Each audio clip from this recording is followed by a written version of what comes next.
Viewers break तो बाद तुहाडा स्वागत है जी डॉक्टर साहब। हुण असीं अपने सवालों का सैक्शन शुरू करते हैं। अज 16 दिसंबर 2013 2 पो नानकशाही संमत 545 का दिन है। तो तुसीं साडे दर्शकों नूं दसो अज दे दिन की इतिहासक अहमियत है।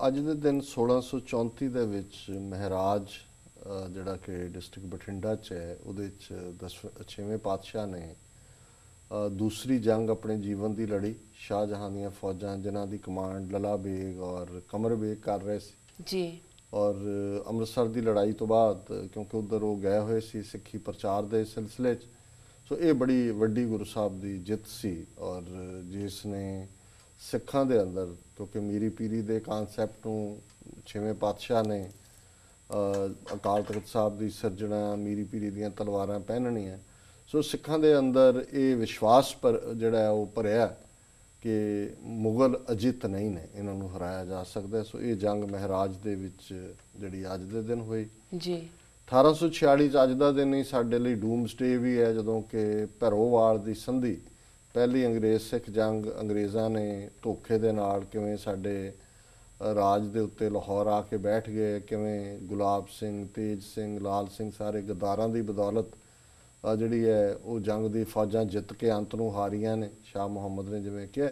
जी ਫਿਰ ਇਸ ਸੰਧੀ ਦੇ ਥੱਲੇ ਉਹਨਾਂ ਨੇ ਪੱਕੇ ਤੌਰ ਦੇ ਉੱਤੇ ਹੀ ਕਾਫੀ ਜਿਹੜਾ ਪੰਜਾਬ ਦੇ ਵਿੱਚ ਆਪਣਾ ਪੱਕਾ ਰੈਜ਼ੀਡੈਂਟ ਬਣਾ ਲਿਆ, ਜਿੰਦਾਂ ਨੂੰ ਪਾਸੇ ਕਰ ਦਿੱਤਾ ਔਰ ਫਿਰ ਬਾਅਦ 'ਚ ਇੱਕ ਹੋਰ ਲੜਾਈ ਦਾ ਬਹਾਨਾ ਬਣਾ ਕੇ 1849 ਦੇ ਵਿੱਚ ਪੰਜਾਬ ਦੇ ਉੱਤੇ ਉਹਨਾਂ ਨੇ ਕਬਜ਼ਾ ਕਰ ਲਿਆ। जी ਔਰ ਅੱਜ ਦਾ ਦਿਨ ਭਾਈ ਗੁਰਬਖਸ਼ ਸਿੰਘ ਦੀ ਭੁੱਖ ਹੜਤਾਲ 32ਵੇਂ ਦਿਨ 'ਚ ਸ਼ਾਮਲ ਹੈ, ਜੀ। ਹਿਸਟਰੀ ਦਾ ਹਿੱਸਾ ਬਣ ਰਿਹਾ। जी जी ਵਰਲਡ ਹਿਸਟਰੀ ਦੇ ਹਵਾਲੇ ਨਾਲ 1773 ਦੇ ਵਿੱਚ ਬੋਸਟਨ ਟੀ ਪਾਰਟੀ, ਜਿਵੇਂ ਬ੍ਰਿਟਿਸ਼ ਦੇ ਖਿਲਾਫ ਜਿਹੜੀ ਫਿਰ 1776 'ਚ ਆਜ਼ਾਦੀ ਦਾ ਐਲਾਨਨਾਮਾ ਔਰ ਫਿਰ ਜੰਗ ਹੋਈ, ਉਹਦਾ ਆਧਾਰ ਇਹੀ ਸੀ, ਚਾਹ ਦੇ ਉੱਤੇ ਬਹੁਤ ਟੈਕਸ ਲਾ ਦਿੱਤਾ ਸੀ। ਅਮਰੀਕਾ ਬ੍ਰਿਟਿਸ਼ ਕਾਲੋਨੀ ਸੀ ਔਰ ਉਹਨਾਂ ਨੇ ਜਿਹੜੇ ਰੈਵੋਲੂਸ਼ਨਰੀਜ਼ ਦੇ ਬਿਗਨਰ ਸੀ, ਉਹਨਾਂ ਨੇ ਨੇਟਿਵ ਅਮਰੀਕਨਸ ਦੇ ਭੇਸ 'ਚ ਜਿਹੜਾ ਉਹ ਚਾਹ ਦੀਆਂ ਭਰੀਆਂ ਪੇਟੀਆਂ ਜਿਹੜੀਆਂ ਸ਼ਿਪ ਦੇ ਉੱਤੇ ਲੋਡ ਹੋ ਰਹੀਆਂ ਸੀ, ਉਹ ਸਾਰੀਆਂ ਸਮੁੰਦਰ ਦੇ ਵਿੱਚ ਸੁੱਟਤੀਆਂ।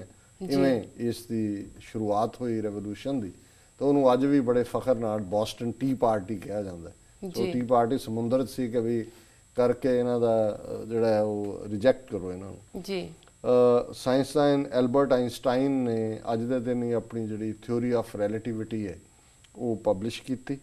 1950 ਦੇ ਵਿੱਚ ਟਰੂਮੈਨ ਅਮਰੀਕਨ ਪ੍ਰੈਜ਼ੀਡੈਂਟ ਨੇ ਅਮਰੀਕਾ ਦੇ ਵਿੱਚ ਐਮਰਜੈਂਸੀ ਐਲਾਨ ਕਰਕੇ ਕਿਹਾ ਕਿ ਜਿਹੜੇ ਕਮਿਊਨਿਜ਼ਮ ਹੈ ਬਹੁਤ ਵੱਡਾ ਖਤਰਾ ਹੈ ਔਰ ਅਸੀਂ ਇਹ ਦੇਖਣਾ ਹੈ ਕਿ ਕਮਿਊਨਿਸਟਾਂ ਤੋਂ ਨੂੰ ਕਿਵੇਂ ਇੱਥੋਂ ਸਾਫ਼ ਕਰਨਾ ਹੈ। जी 1949 ਦੇ ਵਿੱਚ ਮਾਓ ਸੇ ਤੁੰਗ ਜਿਹੜਾ ਉਹ ਮਾਸਕੋ, ਉਹਨੇ ਆਪਣਾ ਰੈਵੋਲੂਸ਼ਨ ਕੰਪਲੀਟ ਕਰ ਲਿਆ ਔਰ USSR ਵੱਲ ਕਦਮ ਵਧਾਏ। ਸਟਾਲਿਨ ਪਾਵਰ 'ਚ ਸੀ, ਹਾਲਾਂ ਬਾਅਦ ਦੇ ਵਿੱਚ ਇਹਨਾਂ ਦੇ ਰਿਲੇਸ਼ਨ ਠੀਕ ਨਹੀਂ ਰਹੇ।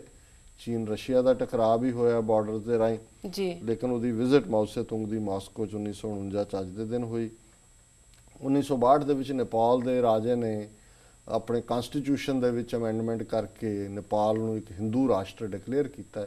ਪਰ ਜਦੋਂ ਹੁਣ ਪਿਛਲੇ ਕੁਝ ਸਾਲ ਪਹਿਲਾਂ ਮਾਓਵਾਦੀਆਂ ਦੀ ਸਰਕਾਰ ਬਣੀ, ਸੋ ਉਹਨਾਂ ਨੇ ਉਹ ਰਾਜਾਸ਼ਾਹੀ ਵੀ ਖਤਮ ਕੀਤੀ, ਹਿੰਦੂਪਨ ਵੀ ਖਤਮ ਕੀਤਾ जी ਔਰ ਨੇਪਾਲ ਨੂੰ ਇੱਕ ਸੈਕੂਲਰ ਸਟੇਟ ਬਣਾਇਆ। 1959 ਦੇ ਵਿੱਚ ਅੱਜ ਦੇ ਦਿਨ ਬ੍ਰਿਟਿਸ਼ ਹਾਊਸ ਆਫ ਕਾਮਨਸ ਨੇ ਵੋਟਾਂ ਪਾ ਕੇ 343 185 343 ਇੱਕ ਪਾਸੇ 185 ਇੱਕ ਪਾਸੇ ਮੌਤ ਦੀ ਸਜ਼ਾ ਜਿਹੜੀ ਹੈ ਉਹ ਖਤਮ ਕੀਤੀ। ਅੱਜ ਸਾਰੇ ਸਿਵਲਾਈਜ਼ਡ ਸਭਿਅਕ ਸੰਸਾਰ ਦੇ ਵਿੱਚ ਮੌਤ ਦੀ ਸਜ਼ਾ ਨਹੀਂ ਹੈ, ਪਰ ਹਿੰਦੁਸਤਾਨ ਦੇ ਜੱਜ ਲਗਾਤਾਰ ਹੁਣ ਆਪਣੀ ਕਲਮ ਨਾਲ ਬਹੁਤਿਆਂ ਨੂੰ ਮੌਤ ਦੀ ਸਜ਼ਾ ਹੀ ਲਿਖ ਰਹੇ ਨੇ। जी 1971 ਦੇ ਵਿੱਚ ਅੱਜ ਦੇ ਦਿਨ ਪਾਕਿਸਤਾਨ ਦੀ ਫੌਜ, ਜਿਸ ਨੂੰ ਕਿ ਇੰਡੀਅਨ ਫੌਜ ਨੇ ਮੁਕਤੀ ਵਾਹਿਨੀ ਵਗੈਰਾ ਤੇ ਡਰਾਮਾ ਸੀ ਕਿ ਜੀ ਬੰਗਾਲੀਆਂ ਦੀ ਇੰਡੀਅਨ ਆਰਮੀ ਨਹੀਂ, ਬੜੀ ਚਲਾਕੀ ਦੇ ਨਾਲ ਪਾਕਿਸਤਾਨ ਦੋ ਹਿੱਸਿਆਂ ਦੇ ਵਿੱਚ ਵੰਡਿਆ ਔਰ ਈਸਟ ਬੰਗਾਲ ਦੇ ਵਿੱਚ ਜਨਰਲ ਨਿਆਜ਼ੀ ਨੇ ਅੱਜ ਦੇ ਦਿਨ ਆਪਣੇ 93,000 ਸੋਲਜਰਸ ਵੀ ਔਰ ਸਿਵਲੀਅਨ ਵੀ ਉਹਨਾਂ ਦੇ ਸੀ, ਉਹਨਾਂ ਸਰੈਂਡਰ ਕੀਤਾ ਜਨਰਲ ਅਰੋੜਾ ਦੇ ਸਾਹਮਣੇ। जी 1996 ਦੇ ਵਿੱਚ ਇੰਗਲੈਂਡ ਦੇ ਵਿੱਚ ਮੈਡ ਕਾਊ ਡਿਜ਼ੀਜ਼ ਇਹਨੂੰ ਕਹਿੰਦੇ ਸੀ, ਉਹ ਇੰਨੀ ਕੁ ਫੈਲੀ ਕਿ ਇੰਗਲੈਂਡ ਦੇ ਉਹਨਾਂ ਨੇ ਫੈਸਲਾ ਕੀਤਾ ਕਿ 1 ਲੱਖ ਗਾਵਾਂ, ਕਿਉਂਕਿ ਕਾਊਜ਼ ਦਾ ਹੀ ਜਿਹੜਾ ਮਾਸ ਹੈ ਉਹ ਐਕਸਪੋਰਟ ਵੀ ਹੁੰਦਾ ਸੀ, ਉਹ ਵੀ ਖਾਂਦਾ। ਉਹਨਾਂ ਨੇ ਕਿਹਾ ਜੀ ਇਹ ਤਾਂ ਮੈਡ ਕਾਊ ਡਿਜ਼ੀਜ਼ ਬੰਦਿਆਂ ਨੂੰ ਵੀ ਹੋਈ, ਸੋ ਉਹਨਾਂ ਨੇ 1 ਲੱਖ ਗਊਆਂ ਜਿਹੜੀਆਂ ਉਹ ਮਾਰ ਦਿੱਤੀਆਂ। ਹੁਣ ਇਹ ਪਤਾ ਨਹੀਂ ਬ੍ਰਾਹਮਣਾਂ ਨੇ ਕੋਈ ਫਤਵਾ ਦਿੱਤਾ ਹੈ ਕਿ ਨਹੀਂ ਕਿ ਗਊ ਹੱਤਿਆ ਦਾ ਫਲ ਲੱਗ ਗਿਆ ਇੰਗਲੈਂਡ ਨੂੰ। जी ਜੇ ਹੁਣ 1 ਲੱਖ ਗਊਆਂ ਮਾਰੋ ਜਾਂ 1 ਲੱਖ ਇੱਕ ਗਊ ਮਾਰਿਆ ਕਹਿੰਦਾ ਸੀ ਇਹ ਬ੍ਰਹਮ ਹੱਤਿਆ ਹੋ ਗਈ, ਉਜੜ ਜਾਏਗਾ ਉਹਦਾ। ਇੰਗਲੈਂਡ ਹੁਣ ਤੱਕ ਤਾਂ ਉਜੜ ਜਾਣਾ ਚਾਹੀਦਾ ਸੀ, 1996 ਚ ਕੀਤਾ, ਕਾਫੀ ਸਾਲ ਹੋ ਗਏ, 17 ਸਾਲ ਹੋ ਗਏ ਜੀ ਨੇ ਕੋਈ ਗੱਲ ਇੰਗਲੈਂਡ ਨੂੰ। ਨਹੀਂ। ਜੀ ਜੀ ਔਰ 2012 ਦੇ ਵਿੱਚ ਅੱਜ ਦੇ ਦਿਨ ਦਿੱਲੀ ਦਾ ਜਿਹੜਾ ਬੜਾ ਨਟੋਰੀਅਸ ਰੇਪ ਕੇਸ ਬੀਬੀ ਦਾਮਨੀ, ਜਿਸ ਨੂੰ ਚਲਦੀ ਬੱਸ ਦੇ ਵਿੱਚ ਇਸ ਤਰ੍ਹਾਂ ਜਬਰ ਜਨਾਹ ਕੀਤਾ ਗਿਆ, ਉਹਨੇ ਸਾਰੇ ਹਿੰਦੁਸਤਾਨ ਨੂੰ ਇੱਕ ਹੀ ਦੁਨੀਆ ਨੂੰ ਹਿਲਾ ਕੇ ਰੱਖ ਦਿੱਤਾ ਹੈ। ਔਰ ਇੰਡੀਆ ਨੂੰ rape capital of the world the title ਮਿਲਿਆ ਜੀ ਇਹਦੇ ਚੋਂ। ਔਰ ਕੱਲ੍ਹ ਹੀ ਮੈਂ BBC ਦਾ ਇੱਕ ਇੰਟਰਵਿਊ ਦੇਖ ਰਿਹਾ ਸੀ ਕਿ ਉਹਦੀ ਫੈਮਿਲੀ, ਉਹਦੇ ਭਰਾ ਵੀ ਇੰਜੀਨੀਅਰਿੰਗ 'ਚ ਪੜ੍ਹ ਰਿਹਾ, ਇੱਕ ਹੋਰ ਹੈ, ਗਵਰਨਮੈਂਟ ਨੇ ਉਹਨਾਂ ਨੂੰ ਦਿੱਤਾ ਹੈ, ਘਰ ਵੀ ਦਿੱਤਾ ਉਹਦੇ ਪੇਰੈਂਟਸ ਨੂੰ। ਚਲੋ ਚੰਗੀ ਗੱਲ ਹੈ, ਵਿਚਾਰੀ ਨੇ ਸਫਰ ਕੀਤਾ ਹੈ। ਜੀ ਪਰ ਜਦੋਂ ਮੈਂ ਇਹ ਦੇਖ ਰਿਹਾ ਸੀ ਤਾਂ ਮੇਰੇ ਸਾਹਮਣੇ 29 ਸਾਲ ਪਹਿਲਾਂ ਉਸੇ ਦਿੱਲੀ ਦੇ ਵਿੱਚ ਵਿਧਵਾ ਕਾਲਨੀ 'ਚ ਬੈਠੀਆਂ ਹਜ਼ਾਰਾਂ ਸਿੱਖ ਵਿਧਵਾਵਾਂ ਨੇ, ਜੀ ਜਿਨ੍ਹਾਂ ਨੂੰ ਅੱਜ ਤੱਕ ਇਨਸਾਫ ਨਹੀਂ ਮਿਲਿਆ ਹੈ, ਉਹ ਉਵੇਂ ਹੀ ਰੁਲ ਰਹੀਆਂ। ਔਰ ਕਾਤਲ ਜਿਹੜੇ ਨੇ ਉਹ ਦੰਦਨ ਆ ਰਹੇ ਨੇ। ਪਰ ਇੱਥੇ 1 ਸਾਲ ਦੇ ਵਿੱਚ ਕਾਤਲਾਂ ਨੂੰ, ਜਿਹੜੇ ਕੁਕਰਮ ਕਰਨ ਵਾਲੇ ਸੀ, ਉਹਨਾਂ ਨੂੰ ਫਾਂਸੀ ਦੀ ਸਜ਼ਾ ਵੀ ਹੋ ਗਈ, ਜੀ ਉਹਨਾਂ ਦੀ ਰੀਹੈਬਿਲਿਟੇਸ਼ਨ ਵੀ ਹੋ ਗਈ, ਉਹਨਾਂ ਦੇ ਭੈਣ ਭਰਾ ਵੀ ਅੱਗੋਂ ਪੜ੍ਹ ਰਹੇ ਨੇ। ਸੋ ਇਹ ਹੈ ਜਿਹਨੂੰ ਕਹਿੰਦੇ ਨੇ ਕਿ ਵੀ ਕਾਨੂੰਨ, ਇੱਕ ਪਾਸੇ ਕਹਿਣਗੇ ਜੀ ਕਾਨੂੰਨ ਅੰਧਾ ਹੁੰਦਾ ਹੈ, ਅੰਨਾ ਹੁੰਦਾ ਹੈ। ਇੱਥੇ ਅੰਨਾ ਨਹੀਂ ਹੈ ਕਾਨੂੰਨ, ਸਿਰਫ ਬਹੁ ਗਿਣਤੀ ਫਿਰਕੇ ਲਈ ਹੈ। ਸਿੱਖਾਂ, ਮੁਸਲਮਾਨਾਂ, ਈਸਾਈਆਂ ਲਈ ਕਾਨੂੰਨ ਦਾ ਕੋਈ ਅਰਥ ਮਤਲਬ ਨਹੀਂ। ਜੀ ਡਾਕਟਰ ਸਾਹਿਬ ਤੁਹਾਡਾ ਬਹੁਤ ਬਹੁਤ ਧੰਨਵਾਦ, ਤੁਸੀਂ ਅੱਜ ਦੇ ਦਿਨ ਦੀ ਇਤਿਹਾਸਕ ਅਹਿਮ ਸਾਡੇ ਦਰਸ਼ਕਾਂ ਨਾਲ ਸਾਂਝੀ ਕੀਤੀ। ਅੱਜ ਦਾ ਸਾਡਾ ਪਹਿਲਾ ਸਵਾਲ ਹੈ, ਅੱਜ ਪ੍ਰਧਾਨ ਮੰਤਰੀ ਮਨਮੋਹਨ ਸਿੰਘ ਵੱਲੋਂ ਪੰਜਾਬ ਦੇ ਸਾਬਕਾ ਬੁੱਚੜ ਮੁੱਖ ਮੰਤਰੀ ਬੇਅੰਤ ਸਿੰਘ ਦੀ ਯਾਦ ਵਿੱਚ ਡਾਕ ਟਿਕਟ ਜਾਰੀ ਕੀਤੀ ਜਾਵੇਗੀ, ਇਸ ਬਾਰੇ ਤੁਹਾਡੇ ਕੀ ਵਿਊਜ਼ ਹਨ? ਦੇਖੋ, ਇਹੀ ਜਿਹੜੀ ਜਿਸ ਨੂੰ ਅਸੀਂ ਬਰਬਰੀਅਤ ਕਹਿੰਦੇ ਹਾਂ, ਬਾਰਬੈਰੀਨਿਜ਼ਮ, ਇਹ ਉਸ ਦਾ ਵਿਖਾੜਾ ਹੈ ਬਾਰ-ਬਾਰ। ਇੱਕ ਉਹ ਬੰਦਾ ਜਿਸ ਦੇ ਹੁਕਮਾਂ ਥੱਲੇ ਪੰਜਾਬ ਦੇ ਵਿੱਚ 1992 'ਚੋਂ ਮੁੱਖ ਮੰਤਰੀ ਬਣਿਆ, 1995 31 ਅਗਸਤ ਨੂੰ ਉਹ ਸੋਧਿਆ ਗਿਆ। 3 ਸਾਲ ਦੇ ਇਸ ਅਰਸੇ ਦੇ ਵਿੱਚ 50,000 ਤੋਂ ਜ਼ਿਆਦਾ ਸਿੱਖ ਨੌਜਵਾਨ, ਕੋਈ ਝੂਠੇ ਪੁਲਿਸ ਮੁਕਾਬਲੇ 'ਚ, ਕੋਈ ਅਣਪਛਾਤੀਆਂ ਲਾਸ਼ਾਂ, ਸੈਂਕੜਿਆਂ ਬੀਬੀਆਂ ਦੀ ਜਿਹੜੀ ਆ ਉਹ ਉਹਨਾਂ ਨਾਲ ਜਬਰ ਜਨਾਹ, ਔਰ ਕਿਸ ਚੋਂ ਨਹੀਂ ਪੰਜਾਬ ਗੁਜ਼ਰਿਆ। ਕਿਵੇਂ ਜਿਹੜਾ ਇਸ ਬੇਅੰਤੇ KP ਗਿੱਲ ਦੀ ਇਸ ਕਾਤਲ ਜੋੜੀ ਨੇ ਪੰਜਾਬ ਦੇ ਅੰਦਰ ਕਿਵੇਂ ਖੂਨ ਦੀ ਹਨੇਰੀ ਚਲਾਈ। ਔਰ ਅੱਜ ਇੱਕ ਪਗੜੀਧਾਰੀ ਪ੍ਰਧਾਨ ਮੰਤਰੀ, ਉਹ ਸਾਰੇ ਕਾਂਗਰਸੀ, ਸਾਰੇ ਪੰਜਾਬ ਦੇ ਲੀਡਰ ਇਕੱਠੇ ਹੋਣਗੇ, ਕਹਿੰਦੇ ਨੇ ਜੀ ਇਹ ਬਹਾਦਰ ਪੁੱਤ ਭਾਰਤ ਮਾਂ ਦਾ, ਜਿਹਨੇ ਅੱਤਵਾਦ ਦਾ ਖਾਤਮਾ ਕੀਤਾ, ਉਹਦੇ ਨਾਂ 'ਤੇ ਜਿਹੜਾ ਇਹ 18 ਸਾਲ ਬਾਅਦ ਡਾਕ ਟਿਕਟ, ਉਹਦਾ ਪੋਤਾ ਜਿਹੜਾ ਉਹ ਮੈਂਬਰ ਪਾਰਲੀਮੈਂਟ ਬਣਾਇਆ, ਉਹਦਾ ਪੰਜਾਬ 'ਚ MLA ਨੇ, ਉਹਦਾ ਟੱਬਰ ਸਾਰਾ ਸਿਆਸੀ ਰੀਹੈਬਿਲਿਟੇਸ਼ਨ। ਜੀ ਸੋ ਇਹ ਜਿਹੜੇ ਸਾਡੇ ਵੀਰ ਭੈਣਾਂ ਜਿਨ੍ਹਾਂ ਨੂੰ ਲੱਗਦਾ ਹੈ ਕਿ ਜੀ ਸਿਸਟਮ ਬਦਲ ਗਿਆ, ਜਸਟਿਸ ਹੋ ਗਿਆ, ਫਲਾਣਾ ਹੋ ਗਿਆ, ਢਿਮਕਾ ਹੋ ਗਿਆ, ਹੁਣ ਭੁੱਲ ਜਾਓ, ਇਹਨਾਂ ਨੂੰ ਸ਼ਰਮ ਨਹੀਂ ਆਉਂਦੀ ਹੈ? ਇਹਦੀ ਕੀ ਜਸਟੀਫਿਕੇਸ਼ਨ ਹੈ ਕਿ ਵੀ ਉਹ ਮਾਵਾਂ ਪੰਜਾਬ ਦੇ ਵਿੱਚ ਡੀਕਦੀਆਂ ਜਿਨ੍ਹਾਂ ਦੇ ਪੁੱਤਾਂ ਨੂੰ ਅਣਪਛਾਤੀਆਂ ਲਾਸ਼ਾਂ ਬਣਾਇਆ ਹੋਇਆ, ਔਰ ਇਹ ਪਗੜੀਧਾਰੀ ਜਮੂਰਾ ਜਿਹੜਾ ਉਸ ਕਾਤਲ ਨੂੰ ਨਵਾਜ ਰਿਹਾ ਕਿ ਇਹ ਜਿਹੜਾ ਇਹਨੇ ਬਹੁਤ ਵੱਡਾ ਕੰਮ ਕੀਤਾ, ਇਹਦੇ ਆਨਰ 'ਚ ਡਾਕ ਟਿਕਟ ਜਾਰੀ ਕਰਨੀ। ਜੀ ਵਾਟ ਇਜ਼ ਸ਼ੇਮ। ਜੀ ਜੀ ਬਿਲਕੁਲ। ਡਾਕਟਰ ਸਾਹਿਬ, ਪ੍ਰੋਗਰਾਮ ਦੇ ਅੰਤ ਵਿੱਚ ਸਾਡੇ ਦਰਸ਼ਕਾਂ ਨੂੰ ਦੱਸੋ ਅੱਜ ਦਾ ਵਿਚਾਰ।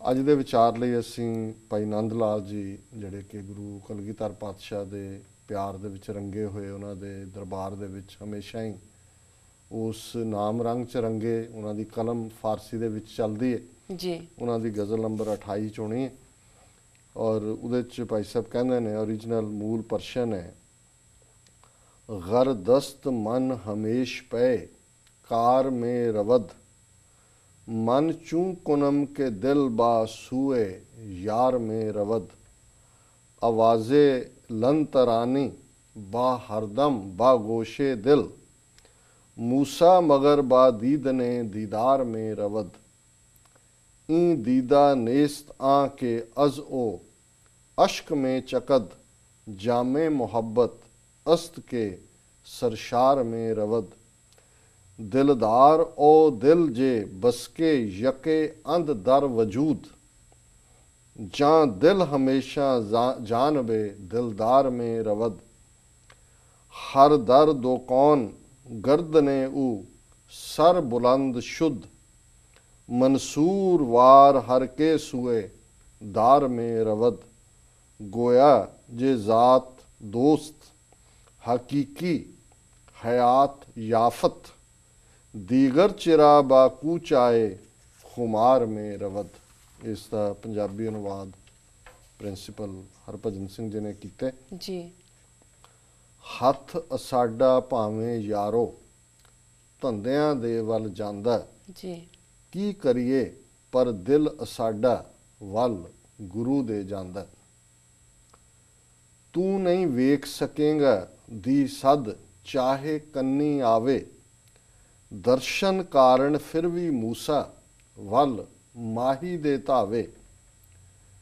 ਨੇਹੋਂ ਨੀਰ ਬਹੇ ਜਿਸ ਅੱਖੋਂ ਅੱਖ ਨਾ ਜਾਣੀ ਪਿਆਰੇ, ਇਹ ਹੈ ਪ੍ਰੇਮ ਪਿਆਲਾ ਜਿਸ ਚੋਂ ਪਿਆਰ ਉਛਾਲੇ ਮਾਰੇ। ਨਾਲ ਮਾਹੀ ਦੇ ਦਿਲ ਇਹ ਮੇਰਾ ਦੇਹੀ ਦੇ ਵਿੱਚ ਵਸਦਾ, ਮਾਹੀ ਦੇ ਵੱਲ ਇਸੇ ਕਾਰਨ ਮੁੜ ਮੁੜ ਉੱਠ ਉੱਠ ਨੱਸਦਾ। ਉਹੀਓ ਬੰਦਾ ਦੋਹੀਂ ਜਹਾਨੀ ਮਾਨ ਸਦਾ ਹੈ ਪਾਂਦਾ, ਜੋ ਮਨਸੂਰ ਦੇ ਵਾਂਗੂ ਹੱਸ ਹੱਸ ਸੂਲੀ ਤੇ ਚੜ ਜਾਂਦਾ। ਜੀ ਗੋਇਆ ਨੇ ਸਦ ਜੀਵਨ ਜੁਗਤੀ ਪ੍ਰੀਤਮ ਤੋਂ ਹੈ ਪਾਈ, ਮੈਂ ਖਾਨੇ ਦੇ ਕੂਚੇ ਵੱਲ ਹੁਣ ਕਰਦਾ ਨਹੀਂ ਉਹ ਤਾਈ।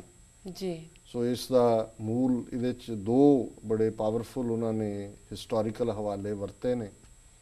ਇੱਕ ਮੌਜ਼ਿਸ ਦਾ, ਹਜ਼ਰਤ ਮੂਸਾ ਦਾ, ਜਿਹੜਾ ਜੀ। ਕਿ ਯਹੂਦੀਆਂ, ਈਸਾਈਆਂ, ਮੁਸਲਮਾਨਾਂ ਦਾ ਪੈਗੰਬਰ ਹੈ।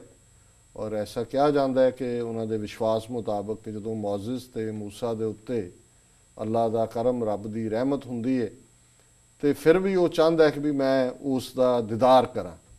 ਉਹ ਰੱਬ ਨੂੰ ਕਹਿੰਦਾ ਵੀ ਤੂੰ ਮੈਨੂੰ, ਜਿਹੜਾ ਉਹਨਾਂ ਨੇ ਟਰਮ ਯੂਜ਼ ਕੀਤੀ, ਤੂੰ ਨਹੀਂ ਵੇਖ ਸਕੇਗਾ। ਉਹਦਾ ਪਰਸ਼ੀਅਨ ਵਰਡ ਜਿਹੜਾ ਸੀ ਮੂਸਾ ਮਗਰ ਬਾਦੀਦੇਨ ਦੀਦਾਰ, ਕਿ ਤੂੰ ਨਹੀਂ ਦੇਖ ਸਕੇਗਾ। ਜੀ। ਉਹ ਕਹਿ ਰਿਹਾ ਰੱਬ, ਪਰ ਉਹ ਕਹਿੰਦਾ ਨਹੀਂ, ਮੈਨੂੰ ਤੇਰੇ ਦਰਸ਼ਨਾਂ ਦੀ ਤਾਂਘ ਹੈ, ਮੈਂ ਤੇਰੇ ਦਰਸ਼ਨ ਦੇਖਣੇ ਨੇ।